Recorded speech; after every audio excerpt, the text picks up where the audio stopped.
Star Valli kitchen நேயர்களுக்கு வணக்கம்.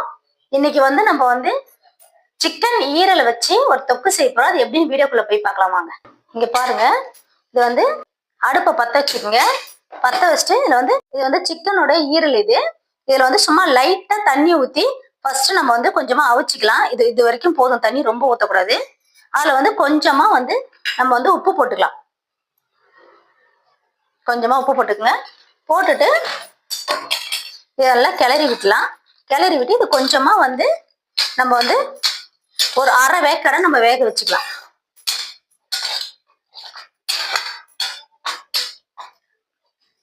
அவ்வளவுதான். இப்போ இதுல 2 பச்சை மிளகாய், ஒரு வெங்காயம் மட்டும் அது வேகிற வரைக்கும் நம்ம கட் பண்ணி வச்சுக்கலாம். நல்லா பொடியா கட் பண்ணிக்கிங்க.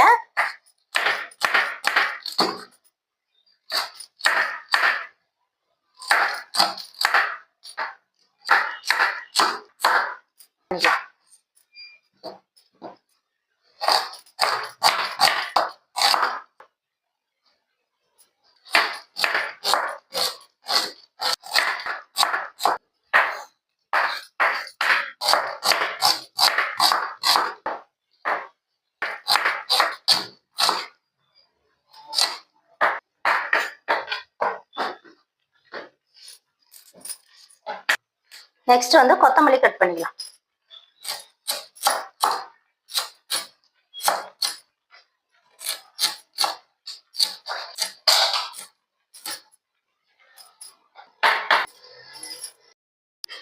இப்ப இதை நல்லா நம்ம கிளறி விட்டுக்கலாம். விட்டுட்டு சும்மா ஒரு 5 நிமிஷம் வேக வச்சா போதும், ரொம்பலாம் வேக வைக்க வேண்டியதில்ல. இதுல வச்சு நம்ம கொஞ்சம் தான் தண்ணி ஊற்றணும், சும்மா ஒரு அரை டம்ளர். அது சுத்தமா எல்லாமே இழுத்துக்கிச்சு பாருங்க. இது போல இழுத்துக்கிற நேரத்துல நம்ம இறக்கிடலாம். இறக்கி இது ஆறட்டும். இப்ப இதை பாருங்க, ரவை கூட தண்ணி இல்லாம அழகா இது பாருங்க, தண்ணி ஊத்தின தண்ணி எல்லாமே இழுத்துக்கிச்சு பாருங்க. இது போல இருக்கிற நேரத்துல நம்ம இறக்கி ஆற விட்டுக்கலாம். ஆற விட்டுட்டு இப்போ ஒரு சட்டி வச்சுக்கலாம். சட்டி வச்சு காயிட்டோம். இப்ப பாருங்க, கடாய் சூடாயிடுச்சு. சும்மா கொஞ்சமா தேவையான எண்ணெய் ஊத்திக்கலாம். இதெல்லாம் கொஞ்சமா கடுகு போட்டுக்கோங்க. கடுகு பொரிட்டோம், வெயிட் பண்ணுங்க. இப்ப கடுகு பொரியிற நேரத்துல நம்ம உளுத்தம் பருப்பு போட்டுக்கலாம். உளுத்தம் பருப்பு நல்லா பொரிட்டோம். கடுகு உளுத்தம் பருப்பும் பொன்னிறமா ஆகட்டும். இப்ப பாருங்க, கடுகு கொஞ்சம் பொரியிற நேரத்துல சோம்பு கொஞ்சமா லைட்டா போட்டுக்கலாம். பெரிய சோம்பு போட்டு நம்ம கருவேப்பிலை போட்டுட்டு வெங்காயமும் நம்ம அப்படியே ஒன்னாவே போட்டுக்கலாம். போட்டு இது நல்லா வதக்கிக்கலாம். வெங்காயம் பச்சை மிளகாய் ஒன்னா போட்டு நல்லா வதக்கலாம். பொன்னிறமா ஆகட்டும்.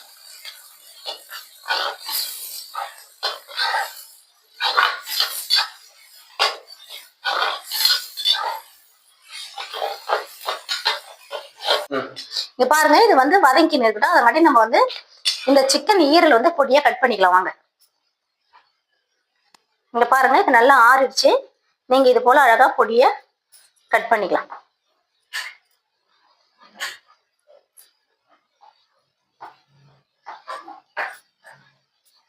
இப்ப இது பொடியா கட் பண்ணி வச்சாச்சு. இப்ப அங்க வாங்க,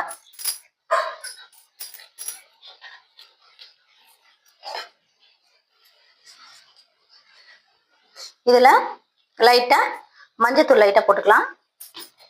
இது பச்சை வாசனை போற வரைக்கும் லைட்டா வதக்கி விட்டுக்கலாம். இதுல ஒரே ஒரு ஸ்பூனு இஞ்சி பூண்டு பேஸ்ட் போட்டு இது நல்லா பச்சை வாசனை போற வரைக்கும் நல்லா வதக்கி விட்டுக்கலாம்.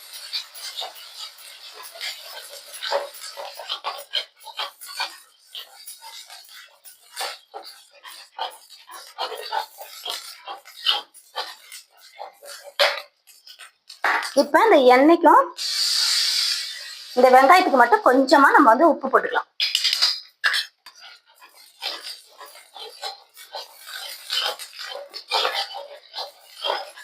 இந்த இஞ்சி பூண்டு பச்சை ஸ்மெல் நல்லா போகணும்.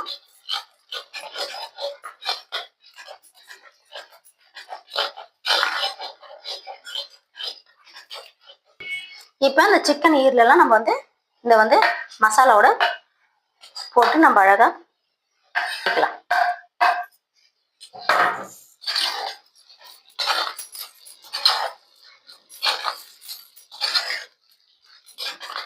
இந்த இஞ்சி பூண்டு வெங்காயம் இந்த மசாலாவோட கொஞ்சம் நல்லா இந்த எண்ணெயில வந்து நல்லா கொஞ்சம் நம்ம நல்லா வதக்கி விட்டுக்கலாம்.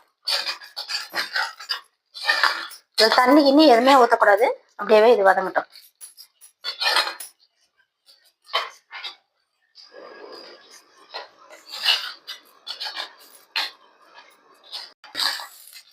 இது பாருங்க, இது கொஞ்சம் நல்லா நம்ம எண்ணெயிலே நல்லா வதக்கி விட்டாச்சு.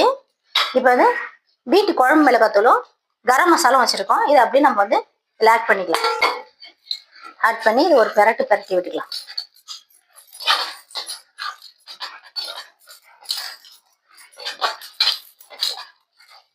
இதை சும்மா ஒரு 2 பெரட்டிட்டு இங்க பாரு, மிளகு, ஜீரகம், சோம்பு எல்லாமே ஒரு கால் டீஸ்பூன் அரை டீஸ்பூன் போட்டு பவுடர் மாதிரி தூள் பண்ணி வச்சுக்கலாம். அப்புறம் வந்து நம்ம இதில் வந்து ஆட் பண்ணிக்கலாம். ஏன்னா அந்த கவுச்சி ஸ்மெல் வந்து இந்த மிளகு, ஜீரகம், சோம்பு போடும்போது நமக்கு வந்து கொஞ்சம் கூட வராது. அதனால தான் அந்த மிளகு, சோம்பு, ஜீரகம் போட்டு இதை நல்லா இப்படி பெரட்டி விட்டுக்கலாம். இப்போ பாருங்க, லாஸ்டா வந்து நம்ம வந்து கேஸ் ஆஃப் பண்ணிட்டு ஃபைனலாக கருவேப்பிலை, கொத்தமல்லி போட்டு இறக்கிக்கலாம்.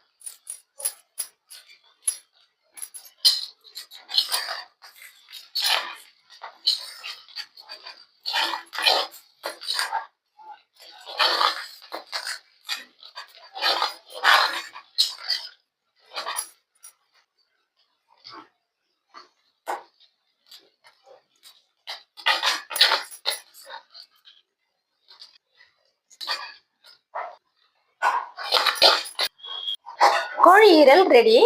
இப்போ நான் செஞ்ச முறையில நீங்களும் செஞ்சு பாருங்க. இது ஒரு கொஞ்சம் கூட கவுச்சி ஸ்மெல்ல எதுவுமே வராது. இது வந்து ரத்தம் கம்மியா இருக்கிற பிள்ளைகளுக்கு வந்து இது மாதிரி செஞ்சு சாம்பார் சாதம், ரசம் சாதத்துல சைடிஷா வச்சு சாப்பிட்டா செம்ம டேஸ்டா இருக்கும். உங்களுக்கு பிடிச்சிருந்தா ஷேர் பண்ணுங்க, லைக் பண்ணுங்க, சப்ஸ்கிரைப் பண்ணுங்க, பெல் ஐக்கனை கிளிக் பண்ணுங்க. Thank you, welcome.